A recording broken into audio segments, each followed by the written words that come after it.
Before today, only heterosexual couples could walk into this courthouse and get a marriage license. Now, same-sex couples can not only go in and get a license, they can get married.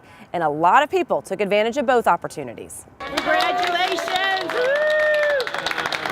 Michelle Caldwell and Serena Dunham cheered for other couples as they waited for their turn to apply. This wait is nothing compared to the 10 years they've waited to legally marry. That's what this is about today. This is about civil equality rights for everybody. Caldwell and Dunham joined dozens of other same-sex couples at the clerk's office. We're about to do their ceremony. The courthouse actually set up the thing. That's become our theme. Some even came dressed to get married here. Media swarmed the courthouse to cover the historic event, while the clerk added extra staff to help process the licenses. They issued 28 in the first hour alone. They were so welcoming to us and so respectful, and that was such a huge thing for us because, of course, we're nervous. You know, we're going to a courthouse where we've never been allowed to do that before, and it's not easy. Once Caldwell and Dunham got their license, they left the courthouse hand in hand and headed across town to get married. Victory! Victory! Victory!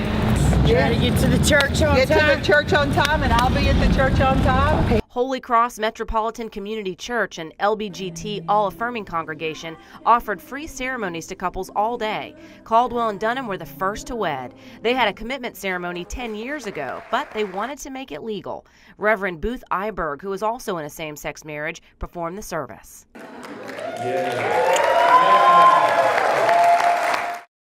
It's so important because they've made that commitment, and yet that has not been recognized. And there's so many benefits that now we can get.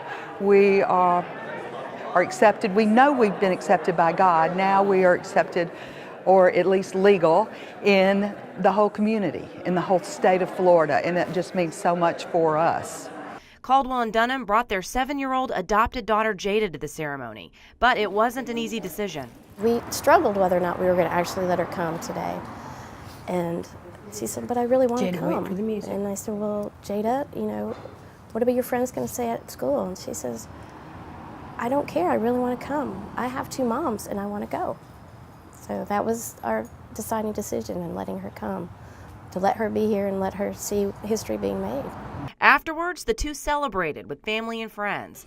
Much of the community has been supportive, but they're still worried about reaction now that they're out in the open. I was very nervous. I am not out in the community. I am today.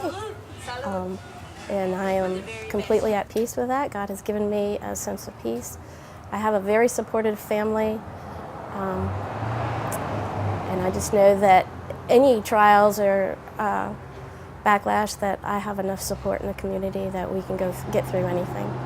The newlyweds are celebrating this day and those who fought to make it possible. There's positive and there's apprehension, and then there's excitement because we know that the world is changing, and that's what we're about, is helping embrace that change through love and commitment not only to ourselves but to the community.